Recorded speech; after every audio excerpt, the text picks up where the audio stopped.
Media. And Alex, we are sitting here and Senior Bowl practices are going on right now as we speak. And I think this is a place I wanted to start. We're going to eventually get into Deshaun Watson. And as we said on Twitter, please drop your questions in the comments section if you're on YouTube. And we will get to as many as we possibly can once we get at some of these other big picture topics out of the way. But Alex, starting with the Senior Bowl, which I would like to talk about as much as we can, because I think that this is, you can't understate how important this event is, not only for the history of the Patriots. I think the number is 46 players since 2008 have been drafted that went to the Senior Bowl. Jim Nagy, the executive director of the Senior Bowl, is a former Patriot front office scout.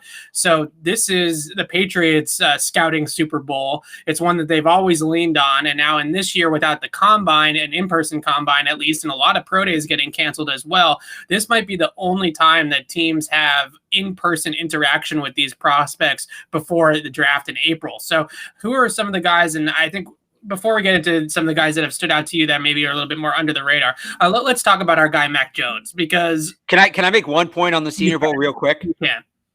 What happened to North-South? I'm trying to keep track of who's practicing when, and we got this American National. Yeah. Why did they get rid of North-South? So much more complicated. Simple thing. And he rant over. I don't know. That's a good question. I guess we'll have to get Jim Nagy on here and figure out why they changed that there. But I wanted to talk about Mac Jones, because I think what's really interesting about the conversation with Mac Jones is that I constantly hear about things that he can't do. Right? That he's not mobile enough, that he doesn't have a big enough arm, that he played on an offense that was absolutely stacked at Alabama. And how much can we really take away when he's throwing to 3 first-round picks at Bama and all this stuff? And every time this guy steps on a football field, whether it's at Alabama, the national championship game, now down in Mobile at the Senior Bowl, he balls out. And I think it's kind of crazy to think that every single time we talk about him, it's what can't he do, when meanwhile, every time he plays and every time I see him play, it's really extremely impressive. Well, first off, every time you talked about him, it was what can't he do. I have been chewing your ear off about this guy. You're right. Since October. So let's get that there. Second of all, the really unique thing about Mac Jones, and I wrote this, I summed up his first day at the Senior Bowl. You can check that out right now on 985thesportshub.com, is that how many guys go to an all-star showcase and the talent around them gets worse from where they were, right? Mac Jones is at an all-star game, and he is in, talent-wise, a worse offense than he had at Alabama. And I think that's big because maybe the biggest knock on Mac Jones, it's not a fair one, but the biggest knock publicly on Mac Jones among all else has been he's throwing a Heisman winner, he's throwing Devonta Smith, Jalen Waddle, whatever, even though he was out for most of the year, whatever. Well, now he's not, right? And, you know, I'm not saying Trey Watson's not a good player from Georgia that he threw. He had that one great pass that everybody was throwing, highlight one of many, but he's not throwing to Devonta Smith. He's not throwing to Jalen Waddle. He's throwing to dudes from Western Michigan. And he's still, like you said, balling out. So I think, and he's the only one of the top 6 quarterbacks competing this week. He didn't need to do that. If he didn't show up, I don't think anybody would have said anything. He just won a national championship. He just played into January. He's doing a ton for his draft stock right now. I saw somebody just ask about the second round.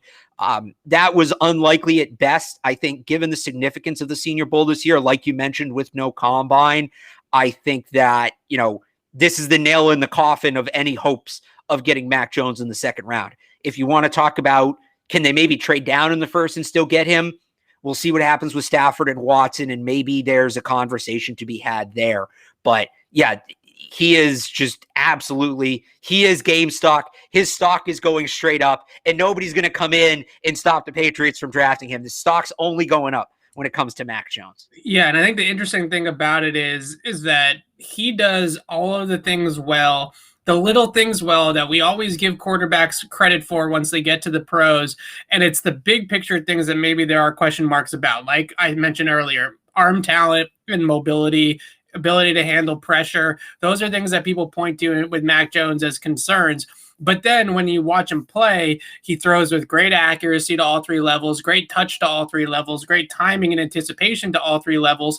And it's kind of funny because I feel like a lot of the time we look at these draft prospects as tools-based prospects, like a guy like I hate to use this comparison because he's obviously not a good NFL quarterback, but somebody like a Mitchell Trubisky, he comes in and he can run, he's got a great arm, and everybody sits there back and says, oh, we'll teach the rest of the stuff. Don't worry about it, right? Like, we'll figure out how to get him to look like a natural quarterback in the pocket and be able to see the field and throw with good timing and, his footwork and his drops. So we'll coach all of that.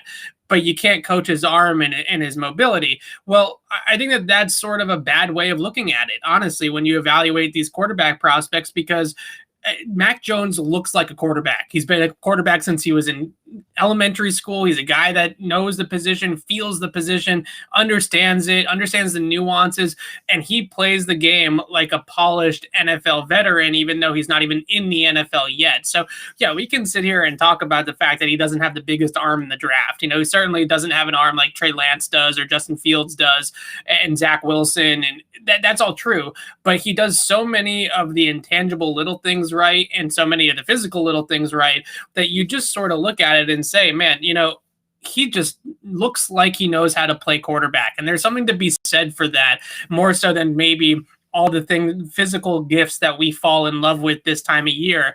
And the conversation is no longer, is Mac Jones a first round pick? Now the conversation is, how high in the first round is he going to go? Right. I don't think he's going to sneak into the top 10, but I think New England at 15 is really where the conversation probably starts from. Maybe San Francisco at 12 can even get into this conversation if the other four quarterbacks are gone. But we're definitely talking about a first round quarterback now. And this is following a similar trajectory.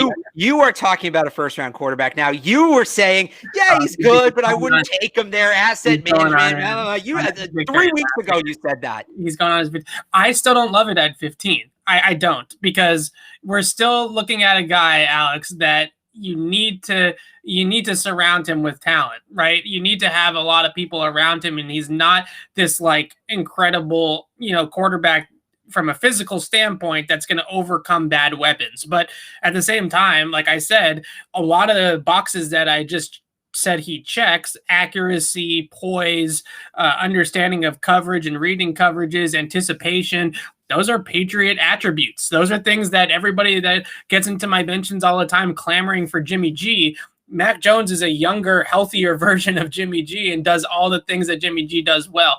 So it's a really interesting conversation with Mac Jones. I'm sure we're very far from done from having that talk. So let's move on to some other guys that you've caught your eye at the Senior Bowl, guys that are maybe flying a little bit more under the radar. Yeah, so a guy I really wasn't too aware of him until this week, but Des Fitzpatrick is a wide receiver from Louisville, and I've seen him, and I kind of looked, I was like, oh, I missed this guy. Like, he's got to be like a day 2, day 3 prospect. Like, I go on and I look, and they're talking about him being undrafted and just a guy with great speed, great twitch. He's not a big guy. He's kind of cut from the Philip Dorsett cloth. He's not a guy like I'm saying they should go up and trade up to get. But, if they don't want to invest heavily in wide receiver this year, if they want to double dip on day 3 with the wide receiver this year, if Jameer Byrd, if they don't want to bring him back, like, I think he's really fast. He's really fast, and he's not just like straight line fast. He's quick. He can change direction in and out, this and that. And he's just been competing really hard, I think, at the Senior Bowl. He's been, some guys I think are dogging it. Some guys are dogging it, or it's getting to them. And you had that corner from Washington. I think it was Keith. I have the roster right here. Keith Taylor. I don't know if you saw this yesterday. He just like laid a wide receiver out on a one-on-one drill because he was frustrated. Like, he can't be doing that. No, but I think, again, out of Louisville, Des Fitzpatrick, he's kind of stood out to me a little bit. He's kind of popped. I thought he's looked good. And then a guy that stood out, like, he stood out good. A guy that stood out, another guy is Damar Hamlin, who is a safety from Pittsburgh, and not the safety from Pittsburgh. Paris Ford is the big guy. Everybody's talked about him. I don't think he's a look for the Patriots because he's essentially drafting Kyle Duggar twice. Damar Hamlin's a deep safety. He can play some corner as well. And it's really hard to gauge him because you watch his tape and he does some odd things, especially when it comes to zone coverage. But everybody on the defense sort of does the same odd things. And there were some issues this year with Patrick Narduzzi and the defense. And you wonder if it was just coaching. You see him out there, he'll go out, he'll have a great rep on one play, and then the next play he trips over his own feet. And it's like you can kind of tell he knows what he needs to do, and he can do it, but he can't do it consistently. So the Patriots need a deep safety. I think a guy who can also play corner is intriguing. And when you have a guy that has shown flashes, that's the kind of guy, I don't know if he lasts to like late into day 3, but if he's sitting there in the 5th or 6th round and you look at him and you think, we might be able to kind of round off some of the edges, he's kind of proven to me. What I'm seeing is that, I looked at the tape and I thought, nah, that's not the guy for me. And now I look at it and I think, well, I wonder how much of it was Pat Narduzzi. I wonder how much of it was just bad coaching. And can the Patriots kind of knock some of those bad habits out? And can he become a Daron Harmon type of player?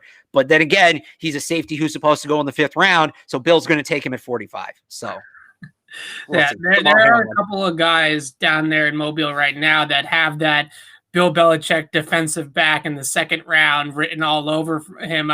Melifonwu, Ifedi Melifonwu, Obi's brother, is another one of them. Just a rocked up. He's looked good, though. Yeah, he's looked great. He's a really good athlete, corner, maybe potentially some safety versatility in the NFL. Exactly the Belichick pedigree, and you do worry about 46.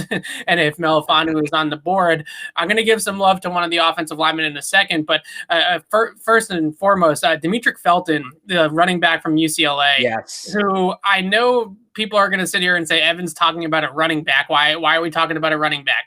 Well, he's actually more of like a wide receiver that played running back in college. That's probably going to be sort of a wide receiver running back hybrid in the NFL. And if you look at the Patriots free agents coming up, there is a chance. I don't think it's very likely that they lose both James White and Rex Burkhead, but there is a chance that they're going to have to fill that 3rd down passing back role in those sub packages. And I just love what I've seen out of Felton because he's ran some ridiculous routes, especially in one-on-one, some really explosive routes.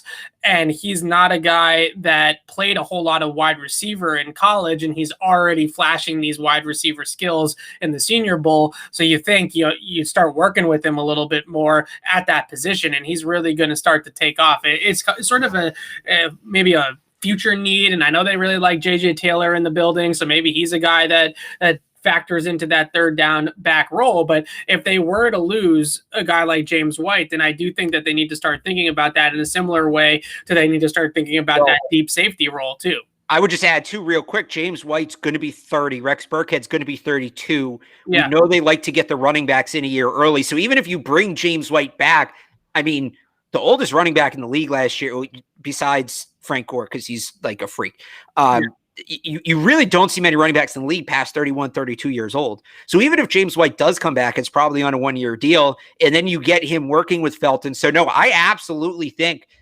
people don't want to hear this. I'm looking at running back as a need this year for the Patriots in the draft. I don't think a day 1 or even day 2 need, and not getting another guy like a Sony Michel or a Damian Harris, but I think J.J. Taylor's an interesting prospect, but if you can kind of get another guy to compete with him and double your odds of finding James White's replacement, if you can find that guy, and maybe Felton doesn't go there. This isn't Felton's, it's just in general in the 4th, 5th, 6th round. Yeah, I think they should take a running back this year and a guy cut from Felton's mold. So I think that's a very fair guy to look at when you're talking about the Patriots. Yeah, the guy that somebody just dropped in the chat is Antonio Gibson on Washington football team.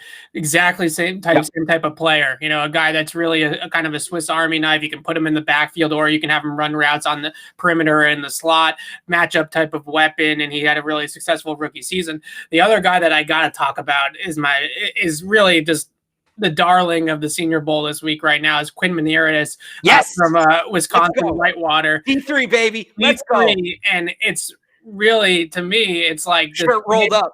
It's the same story as Kyle Duggar last year, right? It's the same story. You got this guy from a D3 school. Kyle Duggar is obviously D2, but is a D3 product that's coming in here at the Senior Bowl and absolutely dominating the competition. He's probably going to be an interior guy, so maybe not somebody the Patriots are going to have technically high on their board of needs. but it reminds me a lot of Ali Marpet, who a few years ago made the jump from Hobart, I believe it was, and to the NFL, and has had a really great NFL career. This guy is mean. He's nasty. He's delivered some pancakes. I mean, that he has really been very impressive.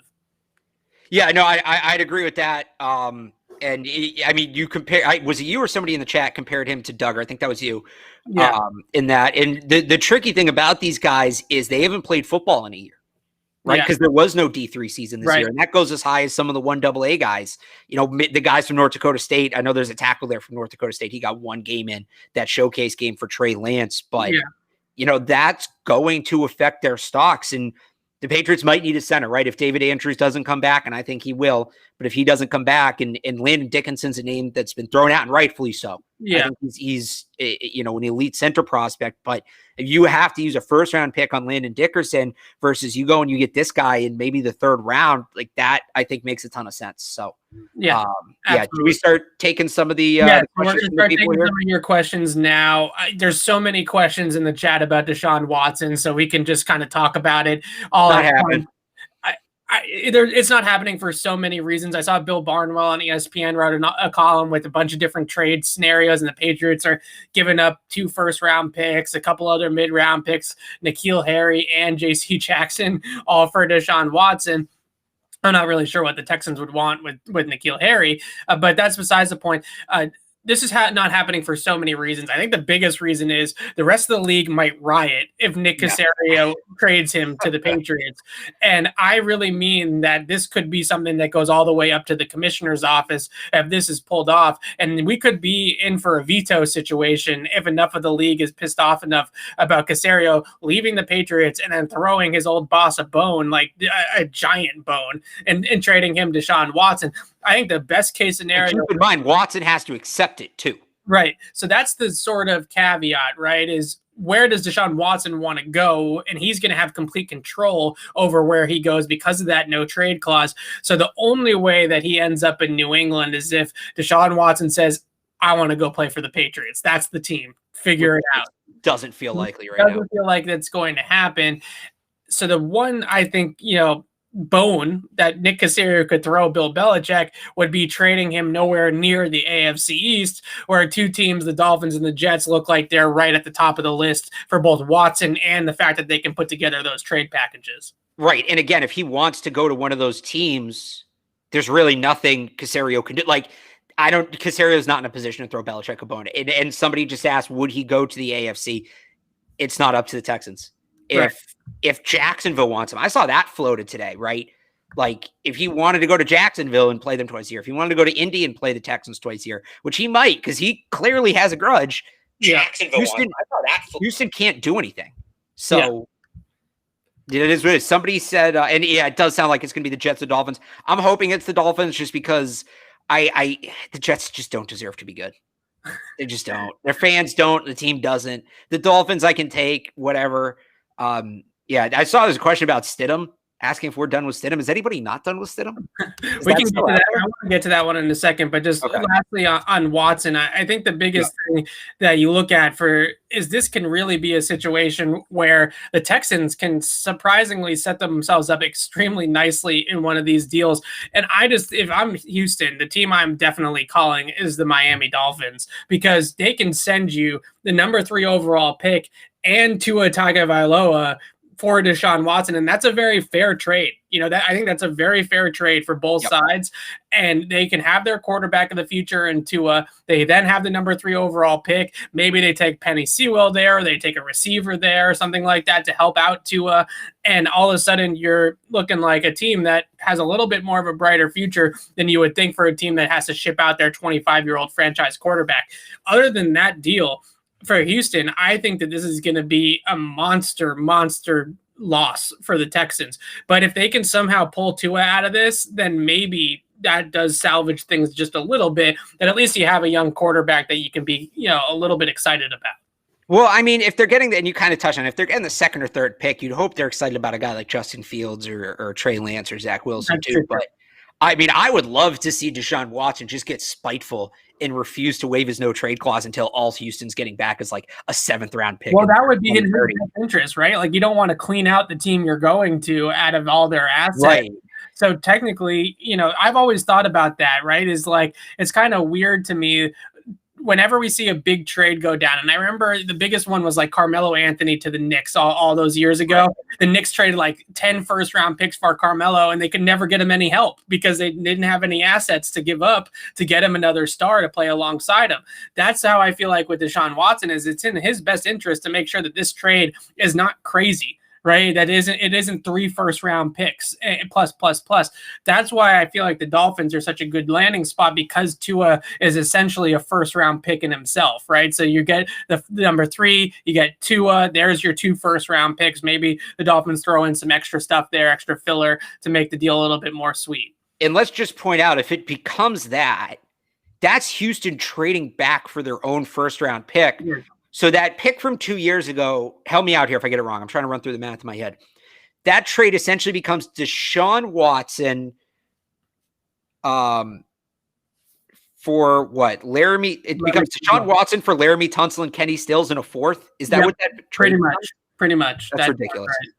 That's awesome. That's ridiculous. The other side of this, and then we're going to move on and take more of your questions, but the other side of this with Deshaun Watson is that his contract in 2021 is extremely affordable for the team that's going to acquire him. He's only due $10.5 million in cash the way that the deal is structured in 2021. So a very low cap number for the team that's going to acquire him next year. So if you go to a team, if you're Watson that is flush in cap space, that is definitely something that I think is going to be really attractive to him. All right, so let's get to some of these other questions. Let's go back to that officially done with Stidham question and just get this conversation out of the way. We both, I think, speaking for the both of us, are done with Jarrett Stidham as an option for the Patriots. Can you be done if you never start? Like, do you remember my reaction on draft night? I don't know if we have the video, but you were sitting next to me. I think my exact reaction when they drafted Stidham was, I realized this is also going to be an audio podcast. I threw my head back. Yeah, the radio guy doing visuals here.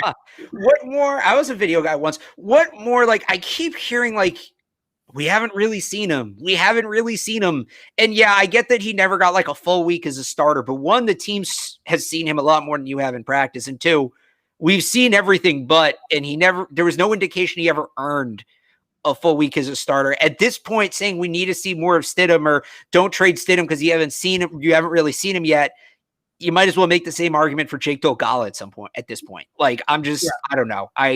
It's time to, all of last year I had to bite my tongue because the argument was Cam Newton versus Jarrett Stidham when the reality was the answer was neither.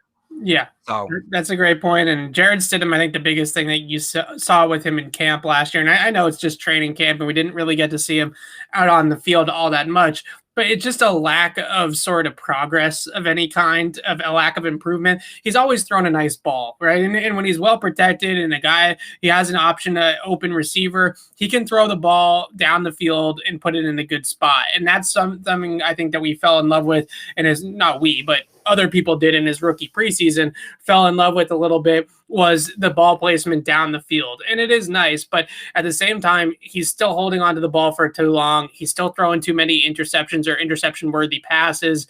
His processing speed, his decision-making, none of that has even come close to improving everything that we have seen.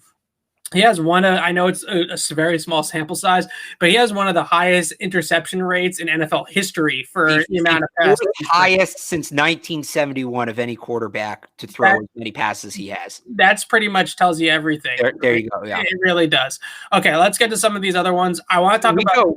Somebody asked about Brissett. We're going to get back to the quarterback. You want to go back to Brissett? Okay. Yeah, we're going to get back to some of these QB questions. And okay. I'll answer it now.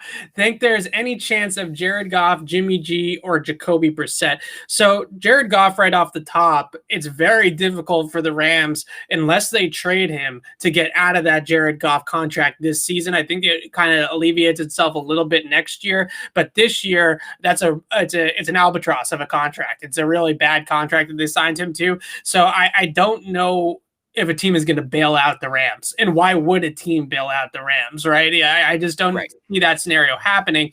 Jimmy G is an interesting domino effect for me, right? Like if the Niners end up upgrading at quarterback and make Jimmy G available, I guess you could see that. But my big thing with Jimmy G is if they're going to bring him back, I need somebody else with him, right? Like I'm not just hitching all of my wagon to Jimmy G. I need Jimmy G and then maybe Kyle Trask in the second round, or maybe it's Jamie Newman on day 3, or developmental prospect, somebody that's a little bit more exciting for me right now than Jared Stidham. You know, something that gives me more than that, because I'm not sure Jimmy G is going to stay healthy. So I need something behind him.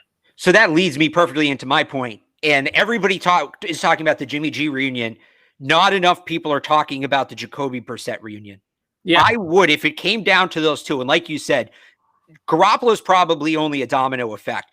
San Francisco's not giving him up unless they either get Stafford, maybe get into the Watson conversation, or trade into the top 5 and get one of like the elite quarterback prospects. They're not just giving him up to move on. They have their roster in place. They need a quarterback.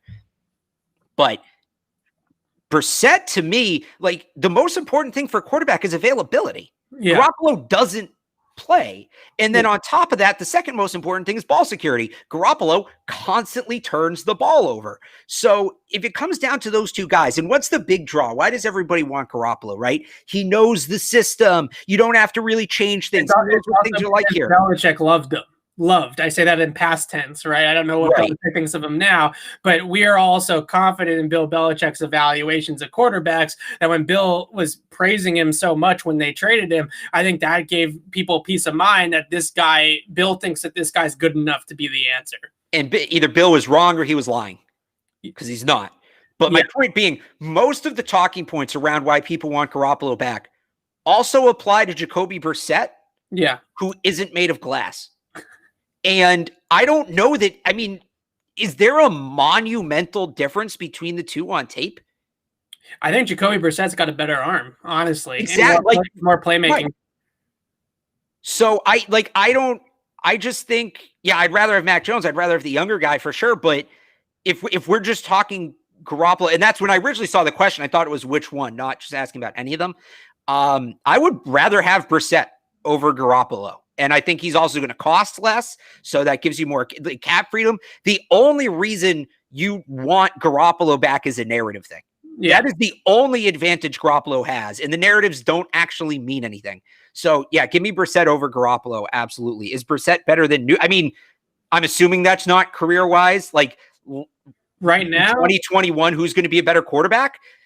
It might be Jacoby Brissett. I think that's a very fair question. The thing about Jacoby, when I went back to study him from that, what was it, 2019, that he started some games for Indianapolis, is he is a very smooth delivery. He's a guy that throws with good mechanics for the most part, has a nice release, looks like he's throwing the football and it's not awkward or uncomfortable for him. He looks like a quarterback, like you said with Mac Jones before. Right. Whereas with Cam, we saw the mechanics, especially the lower body, but even the upper body mechanics too, and his arm slot and his release and things like that.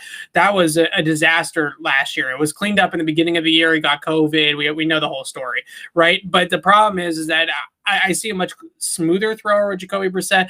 I think it's a little bit unfair to Cam because of how successful he's been to say that Jacoby Brissett is better than Cam Newton, but I think that he's a cleaner thrower of the football than Cam. He doesn't bring that athleticism that Cam does to the same degree. I think that Jacoby Brissett is not a mobile quarterback by the traditional sense. He can move around a little bit, but he's not typically mobile. So I like the idea of Jacoby Brissett too. The one that I threw out earlier in the offseason, Mac Jones and Jacoby Brissett together, Jacoby as sort of like that, Mac Jones as the young guy. That sort of pairing, I think, is a decent, I wouldn't call it plan A, but it's, the most realistic, maybe plan B or C, right? It's right up there. I personally would like them to go a little bit higher with the ceiling, but I think that that's not a bad option if that has to be it. I wanted to get, we're going to get back to some of these Stafford questions, but first I wanted to get to these Stephon Gilmore trade questions. Yeah, can we rapid fire some of these? Because we're getting some good ones here. Yeah, so I wanted to get to these Gilmore trade questions because I'm really fascinated by a lot of this, because I think people put Gilmore Gilmore and all these trades for like Deshaun Watson and Matthew Stafford just because he's the name brand, right? He's the all-pro corner and he has some value to him. Those types of teams, though, the Lions, they don't need Stephon Gilmore right now, right? They're rebuilding teams. What are you acquiring a 31-year-old corner? If you're Houston, why do you want Stephon Gilmore when you're a total rebuild, right? It just doesn't add up, and you're going to have to pay him too. So that doesn't add up to me. But the team that's really interesting that could involve Gilmore is the Dallas Cowboys at number 10. If the Patriots fall in love with a quarterback in this draft and they need to trade up to go get that guy, then 10 to the Cowboys with Gilmore as part of the package to sweeten the deal. Dallas is a team that's probably going to try to hit the ground running next year. Assuming they keep Dak Prescott, which again, I don't know why you're not assuming that. I banged the table before because it's Jerry Jones, because he's a lunatic. That's why.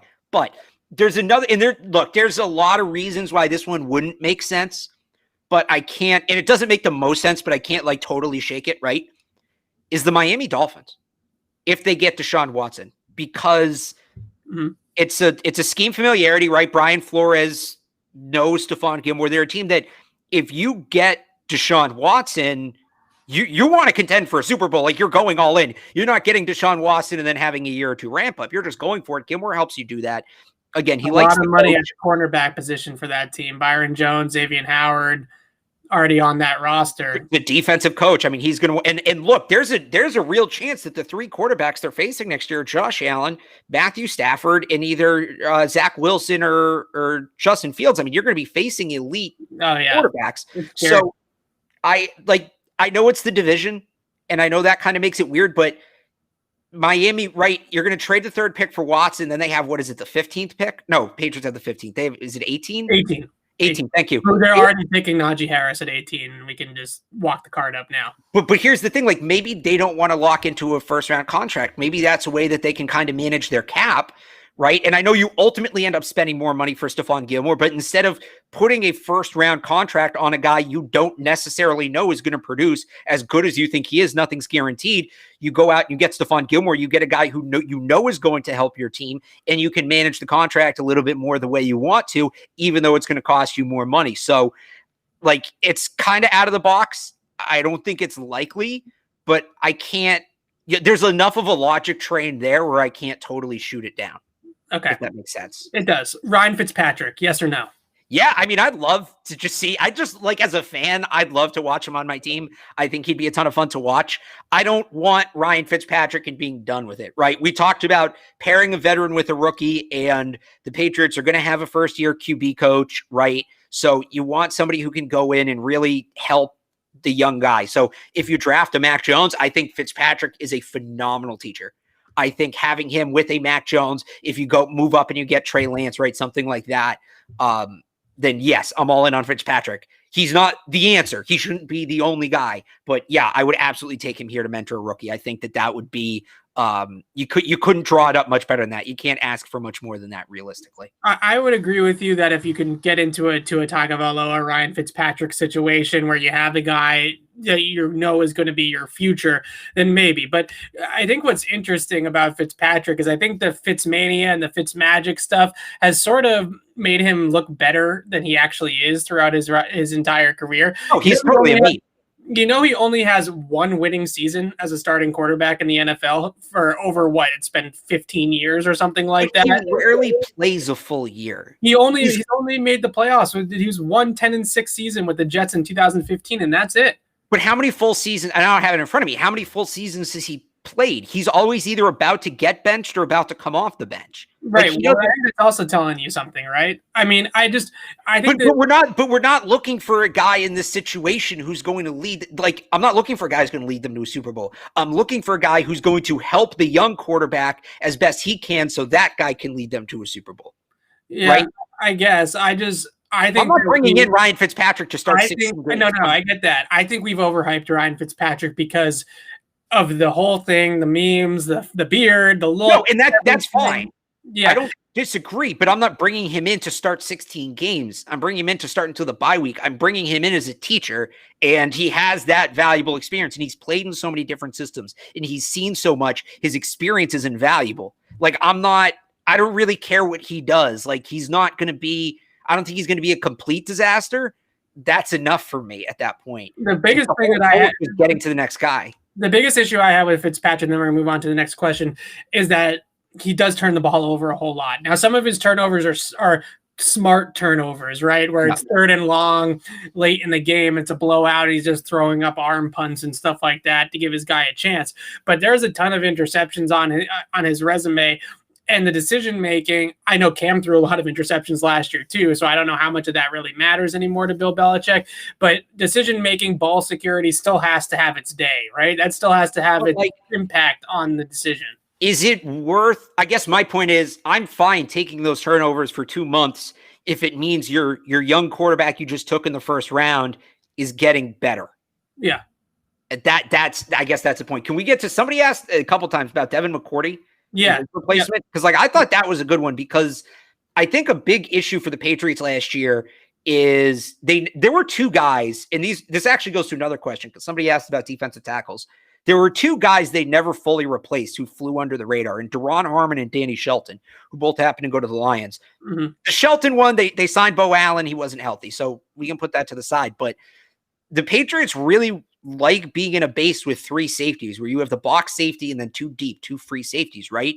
And they had Jason McCourty do it at times. They had Jonathan Jones do it at times. Miles Bryant did a little bit at the end of the year, absolutely. But I think there's something to be said about being a true free safety. And that's ironic because Devin McCourty wasn't, but at this point he is. And there is nobody right now. I think, could Duggar do it? Could he play that role next to Devin? That's the role that he played in college. Right. Kyle Duggar was the free safety in college. Right. But are you getting the most out of him? Are you maximizing his skill set? Potentially more out of him in that way. Really? My worry about Duggar is that you are going to waste him in a lot of games where this is not, there's a lot of teams, and the Patriots played a ton of them last year that had great tight ends, right? They went through a gauntlet of tight ends. They needed that tight end stopper, but it's still a position that's not very deep in the NFL, right? There's probably about 10 guys that you really circle on the game plan on Tuesday that you're worried about going into the game. Do you know, hang on real quick. I think we did this on another show. I can't remember. Do you know how many tight ends this year, individual tight ends, put up the collective stats of the three Patriots tight ends combined? Yeah, we did this. It was 30-something? 36, yeah. So I don't know if there's a ton of tight ends that you're going into every single week, unless you go through a gauntlet schedule like the Patriots just went through, where you're like, who am I going to put on this guy every single week? But the position of free safety and being more like that Devin McCourty type, if Kyle Duggar can give you ball production from back there, if he can actually impact the play with interceptions and pass breakups and ranging over the top like he did in college, and that's a role that can, in theory, be more productive than somebody that's taking the fourth or fifth option in the progression every single week. But even outside of covering tight ends, he was effective as a pass rusher at times. He was effective stopping. As a blitzer, personally, I watched him play in college, obviously a ton after they drafted him, especially. And this was a guy that had elite range and ball skills. And he's got such great athleticism and such great hops. He really can vertically jump very high in the air too, that he can really range over the top. And that's what his college coaches, when I spoke to them after they made the pick, they all said, hey, this is a free safety. This is a middle of the field type of guy. This isn't, we didn't really use him in that box role. I can understand he's rocked up. He's huge. I understand why they want to play him there, but I do wonder if they can play him more in the back end a little bit and let him use those skills. Other than that, though, I don't know if Miles Bryant's really a natural fit for that position, because he's so small that you worry, first of all, about range over the top, because he doesn't have the length to make up for it. If he doesn't make a great read on the play, then he's going to be too late to contest the catch point. And then the last thing is really important for Bill Belichick at that position is you're the last line of defense. Right.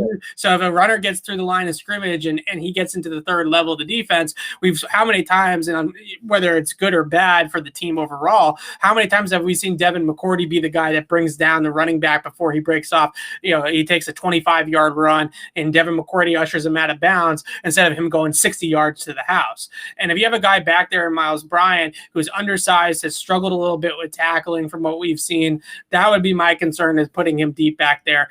But I don't know if they have a guy like that on the roster. So that is definitely a position where we've all been clamoring for them to take one of those guys to start developing them. Right. So to go back to that point, kind of the point I was making, and even if you think Kyle Duggar can play that role, wouldn't you rather them have like a traditional second free safety? Like so Duggar can kind of be that wild card. Is that so?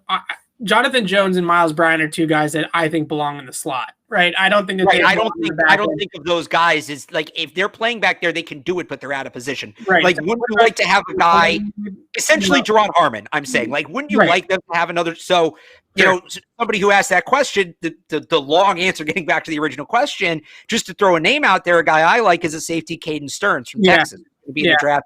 He's not at the Senior Bowl, unfortunately, because none of the defensive players I was super into are at the Senior Bowl. Another gripe. But he's going to come in. He was a special teams player. So right away, he's going to come in and contribute on special teams. But he kind of checks all the boxes you talked about. He can cover a lot of ground. He's a high IQ player. He's a strong tackler for his position. He's not huge, but he's like 6'1". I think he's like 190. He might be pushing 200. That's a guy, and he's going to be there probably in the third round. They might have to move up in the third round to get him, but I'll tell you this for sure. They're trading that third round comp pick. Bill Belichick will not let the Tom Brady pick become one person. That you think the Garoppolo trade tree is nuts. Wait until you see what happens with this pick. So maybe they use that pick, a future pick, they move up. Caden Stearns, long answer to the short question. Who replaces Devin McCourty? I don't know right now. The guy's not on the roster. Caden Stearns out of Texas is definitely somebody to keep an eye on. Yeah, it stinks that they waited so long at that position, because the guy that I really wanted to put back there is Juan Thornhill, who just balls out for the Chiefs every single week now. And he seemed like the perfect McCourty replacement, the guy that played a little bit of corner and safety in college. Let's talk about Matthew Stafford. We're getting a ton of questions about it. Why would you want Matthew Stafford? I know why I would want Matthew Stafford. Because he's good. Yeah. Because he's good. Do you know how many teams would kill for 2 to 4 years of good quarterback play? Look at the Bears. They've been looking for a good quarterback for 25 years. So the whole concept of getting a quarterback that's going to come in and be dominant for 10 to 15 years, that doesn't happen. You can try it in the draft, and that's certainly fair. That's fine. But you risk going through the roulette. I keep going back to in The Last Dance, right? We all saw The Last Dance this summer, the Chicago Bulls documentary. At the end of it, they talk about how the Bulls fans, it was kind of clear things were coming to an end, and guys were getting hurt all the time, and Jordan was upset and whatever, and the fans said, let's move them all out. Let's start to rebuild. Let's get picks. We want the Bulls to be dominant again as soon as possible. It is 25 years later. The Bulls still suck. Okay? Pushing the rebuild, going just youth, you're not going to hit. You don't hit, you hit less often than you don't. So, you can go that route. And look, at some point, you need to bring in a young quarterback. You don't just want to jump veteran to veteran to veteran. But if you can bring in a guy, and Evan, we talked about this on Tuesday, Matthew Stafford's numbers, his career arc, do not reflect the player he is on tape. Yeah. He is a top 10 quarterback in the league. If you have a chance to get that for 2 to 4 years, you take it. Because you could be drafting. See, I'm all fired up. I hit my computer. You could be drafting for 10 to 15 years before you find that guy.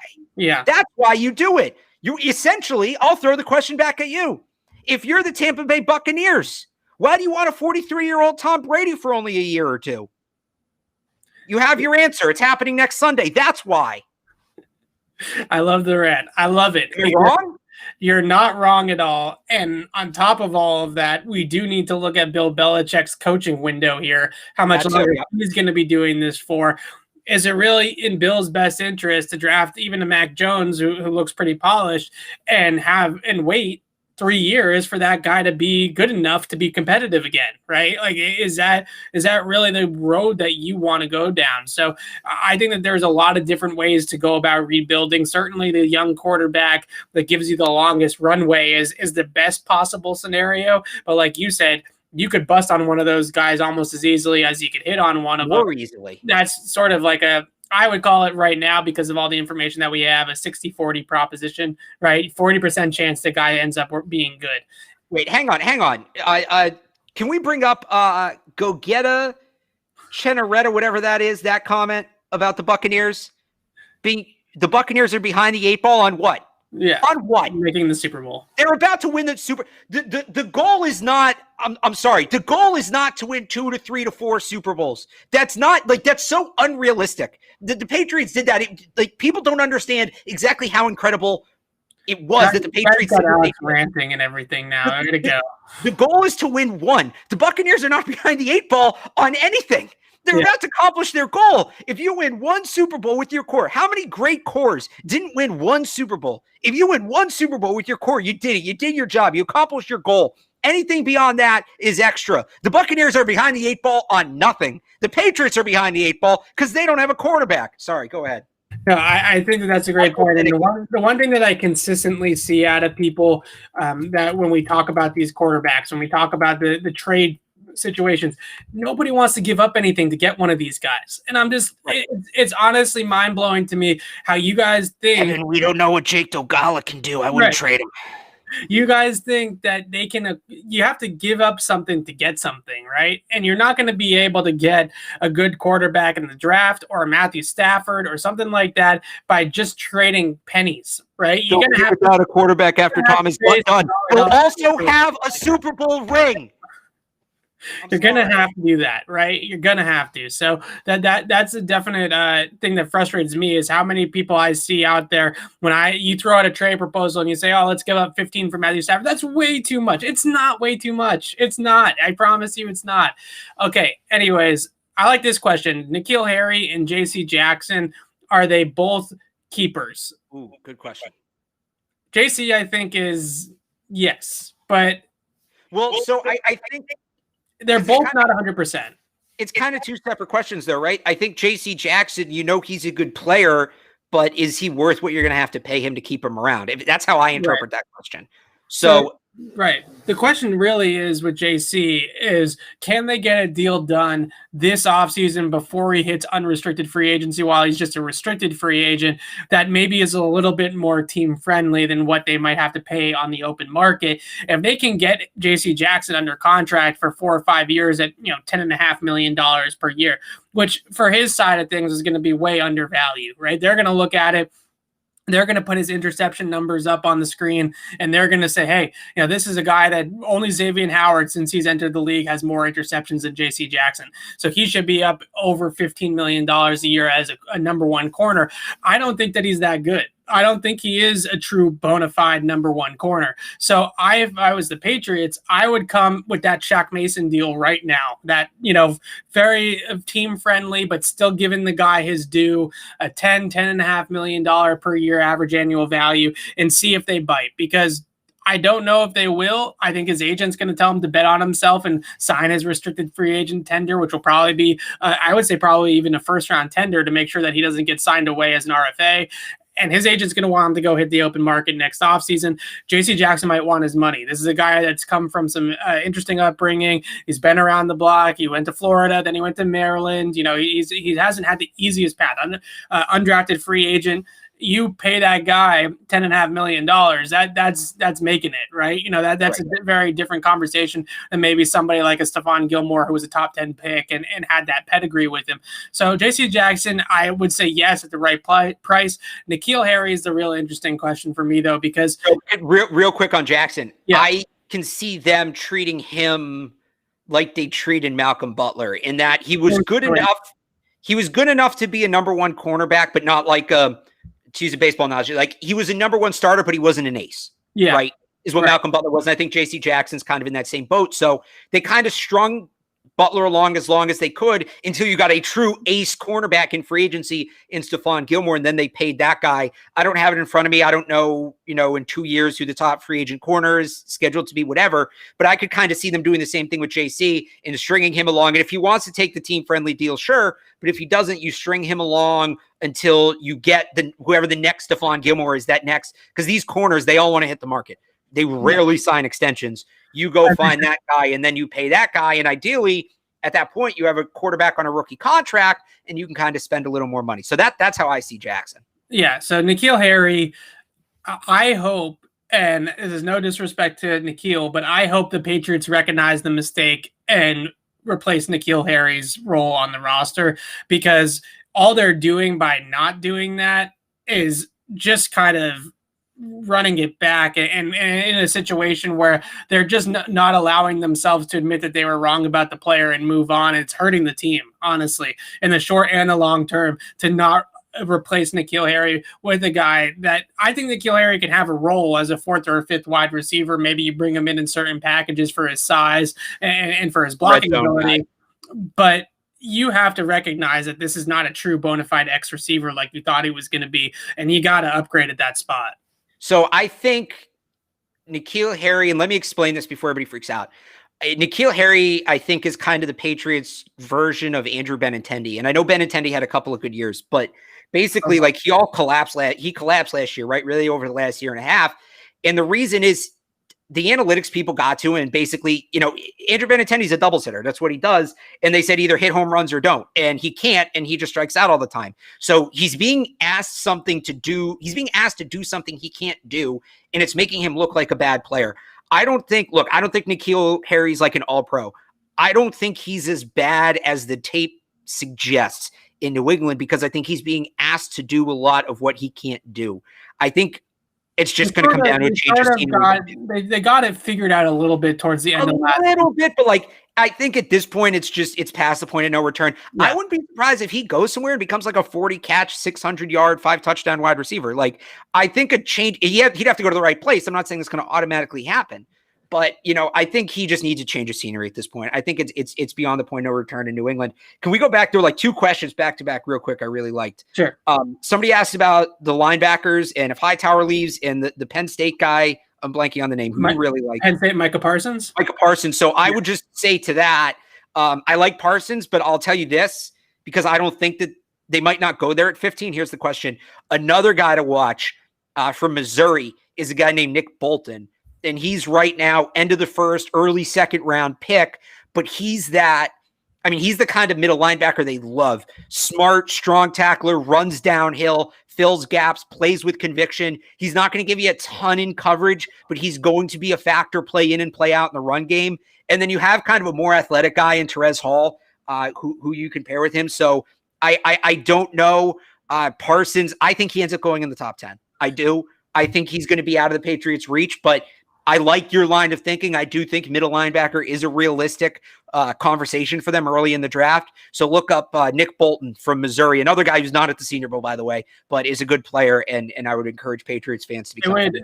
It would make a whole lot of sense. I mean, the Patriots have gone Dante Hightower, Gerard Mayo. They've obviously addressed that position early in the draft. Right. But from a value standpoint, a middle linebacker in the first round, especially in the top 15, unless it's a Micah Parsons type of player that's going to come in and be able to make that kind of an impact, that's a high pick for a middle linebacker. But at the same time, Micah Parsons is a really good player. You mentioned Nick Bolton, who's a little bit undersized, but I like him too. Zaven Collins, though, from Tulsa, that's the type of guy that I could really see them liking. He's 6'4", 260 pounds. And he's athletic, and he can move too, and he can play on and off the line of scrimmage. His sort of, I don't know if he's going to be the athlete in terms of testing that Jamie Collins was, but his kind of play and archetype is a lot like Jamie Collins's was. So he's a raw guy, but he's extremely, extremely talented and physically gifted. So I could definitely see them liking a guy like Zaven Collins. I think Nick Bolton is going to be down their board just a little bit. I think he's only like 235 pounds. So yeah, I feel like with that stuff though, like you get a guy into an NFL locker room and he's going to bulk up right away. Like I think the size thing, it's a fair point. I think the size thing is a little bit overrated. Somebody in the chat, Caden Stearns, we already talked about him, like him. Yeah. I'll give you one more. If they want to wait until day 2, maybe early day 3, this is a guy at the Senior Bowl whose value can really fluctuate here, is Patty Fisher from Northwestern. First off, great name. Great name. Second of all, he was supposed to be a first-round pick last year. He did have kind of a down season, but 6'4", 246. So that's maybe a little small in the weight, but that's kind of in your size range there. And I mean, he's a Northwestern linebacker. Like, he's highly intelligent, multi-year starter. He's been a captain. Are you saying that everybody that goes to Northwestern is highly intelligent just because it's a good school?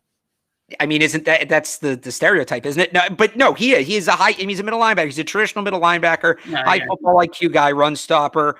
Again, he was this time last year. If he'd have been in last year's draft, he probably would have been a first-round pick. Now they're talking about him 3rd or 4th because he had a rough year. That's something where maybe Belichick looks at that and he sees the tape and he realizes that last year was an anomaly and maybe he can get a first-round talent late in day 2. So that's another guy, and a guy you can watch at the Senior Bowl too, Patty Fisher, who I like for them. And then there was one other linebacker question there. Somebody asked like 4 times, so I feel like we should get it in. Michael Pinnicky, the practice squad linebacker. Oh, yeah, practice squad linebacker. He had a really good career at Miami. I don't know if he's going to be a player that we're going to circle as somebody that is going to have a future in New England, but maybe he's a pretty good athlete. I remember him being able to run pretty well. So maybe like as a special teams depth linebacker type of role, I think has got to be what they have in mind for him, and the reason why he's sticking around.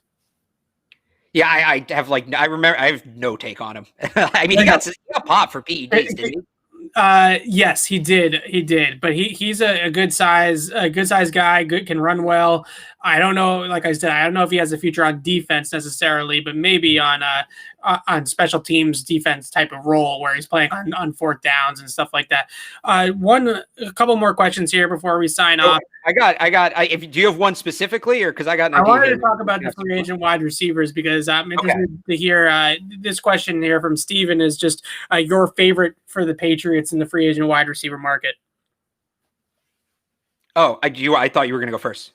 You go first because I got one that I think is going to surprise you. Okay. I see is a cop-out answer. It depends who the quarterback is. Like that's okay. Some of it to me. Let's assume that the quarterback is. I don't know. That's good. That's a good point. Here's the thing. Like, if you get Stafford, like, I'm really into the idea of reuniting Stafford and Kenny Golladay. Yeah, I think that's something that Stafford would be really into too. Right. Golladay sometimes has a little bit of an injury history, right? So he does. So okay, here's how I'll answer that question. You can spend what's it going to cost to get Allen Robinson per year? About like 20 million. 20 million, right? So I would rather get like a $15 and a $5 million receiver and have those 2 guys than Allen Robinson. Like, I think they need more than one guy.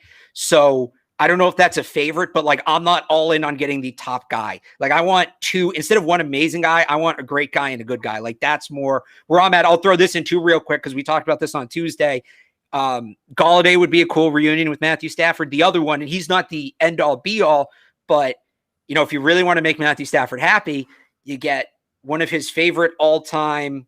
Not his favorite all-time receiver from the pros because it's Calvin Johnson, but you get of late his favorite wide receiver on one side in Kenny Golladay and his top target his last year in college and AJ Green on the other. I don't know if they can afford both those guys because AJ Green. How much money is AJ Green really going to command though? Because it's the name brand, right? It's the name brand. The name brand's worth $8 million coming off the. It's not worth as much in a year where the position's so strong. And it's also an interesting year. I think what the more fascinating thing is the top guys are going to get paid, right? Everybody at the top of the free agent class is going to get paid. That's a good one. But those secondary guys, though, the tier 3, tier 2 guys, there's not going to be enough money left over for those guys to hit the jackpot in their contracts. So I think there is going to be a lot of veteran players that are signing like 1 year low, $9-10 million contracts that might surprise some people that they're not getting that big payday just because of the cap. I am all for the Patriots doing with Calvin Johnson, with the Bucs did with Rob Gronkowski. And I don't know if I'm kidding when I say that. Who was your guy? So here's my guy, and then we're going to sign off. Will Fuller. And I know that people are going to, I knew you were going to react like that. It's just like, he's kind of anime. Oh no. No, but like, don't say that. Wouldn't you rather like say he's injury prone before you say he's meh? He's ad. Like, I can't get excited about it. I'm not saying he's not a good player. It doesn't get me going. Right. So the reason why it gets me going is because I have been waiting, clamoring, whatever word you want to use, for the Patriots to get some sort of outside speed and explosiveness, right? Something outside the numbers from a guy that can win over the top of the defense, which they haven't really had since Brandon Cooks, and that was only 1 year. So they really haven't had it for a long period of time since, I guess, like Randy Moss, and even only that was only a couple seasons. So somebody on the outside who can really threaten the coverage vertically up the field, because I think the issue that I see with the Kenny Galladays and with the Allen Robinsons of the world, as great players as those guys are, they're not taking the top off the defense to make it easier for the guys at the intermediate and the short level of the field. So you have a player in Jacoby Myers who may not be as good as Allen Robinson or Kenny Golladay, but I think he can play. right? I think he can be a top 3 receiver in your depth chart. And the issue is that you got nobody that's creating speed over the top, none. And if you don't have that, then every single team is just going to be all over your receivers within 20 yards. And there's not going to be any threat to the defense to take the safety deep. And to me, that I think is going to be something that they need, because they don't necessarily need the possession receiver. I think that they do have a guy in Jacoby who can be that possession receiver between the numbers and especially out of the slot. What about that vertical threat, that outside X vertical threat? Who is that going to be? I think maybe it could be a guy like a Will Fuller. If not, I like Corey Davis a lot too. I think he's a different style of player, certainly, than a guy like Will Fuller. Is not as good as a vertical route runner, but he can definitely win on the outside. So maybe that will be an answer for him. But I do like the idea of going in that tier 2, tier 3. I don't see the need to pay Allen Robinson. He's a great player, but I think that's going to tie up way too much of your cap. I loved all these questions. It was a great discussion, Alex. We will definitely be back next week, same time, same place, same Q&A style. We'll do exactly what we did here today, and we'll be back on the traditional podcast on Tuesday as well. Full Senior Bowl recap. Maybe we'll talk a little bit about the Super Bowl. We did a bunch of that on our Tuesday show this week, so be sure to check that out from earlier in the week if you want to get all your Tom Brady and Super Bowl talk there. It is for you. And until next time, signing off for Alex Barth, I'm Evan Lazar. Thanks for listening.